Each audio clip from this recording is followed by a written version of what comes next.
never had it before. It's from my son's winery. Best Syrah I've ever tasted. Not that you're biased or anything, she said with a wink. She went to fetch wine glasses and a corkscrew from the kitchen, and Kingsley looked around. Zachary and Grace Easton lived in a small 2-story brick house that made up one of many in a row of neat but narrow accommodations. It was an older neighborhood, a bit shabby but safe and clean from what he could see. Inside the house was the picture of quiet domesticity. Intelligent, educated people lived here, and one very special baby. "Am I interrupting anything?" Kingsley asked, when Grace returned with the wine glasses. He took the corkscrew from her and opened the bottle.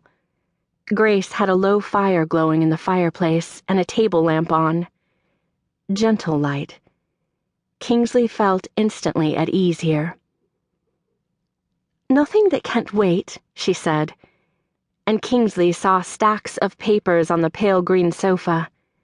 He took a seat in the armchair opposite her and crossed one leg over his knee. She curled up into a ball, her knees to her chest, her bare feet sticking out from the bottom of the robe. Her long red hair was knotted at the nape of her neck in a loose and elegant bun. In the soft light of the room she radiated a delicate beauty, a vision, freckles and all. How had he not noticed before how lovely she was? Of course, the one and only occasion they'd been in each other's company, he'd been preoccupied, to say the least. "You're grading papers?" Kingsley asked. "No, I'm still on maternity leave," she said. Next to her on the table sat a baby monitor. "These are proofs of my book. Nothing exciting, only poetry." She held up a printed title page that read, "Rooftop Novenas." "You're writing again?" Kingsley asked. He remembered from her file she'd had a few poems published in her early 20s. "I am," she said, smiling shyly. "I don't know what it is. As soon as I was pregnant with Finn, I had so much creative energy. Couldn't stop writing. Zachary thought I'd lost my mind. He's an editor, though, not a writer. He thinks all writers are a bit mad." "I might have to agree with him," Kingsley said. "You have my congratulations on the book." She shuffled her pages, capped her pen. "Thank you, Kingsley. But I don't believe you crossed an ocean simply to talk about my poetry." "Even if it was inspired by a mutual friend of ours," Kingsley said. "Even so," she admitted without shame. Good. Kingsley might have despised her if she had any regrets, any shame for what had happened.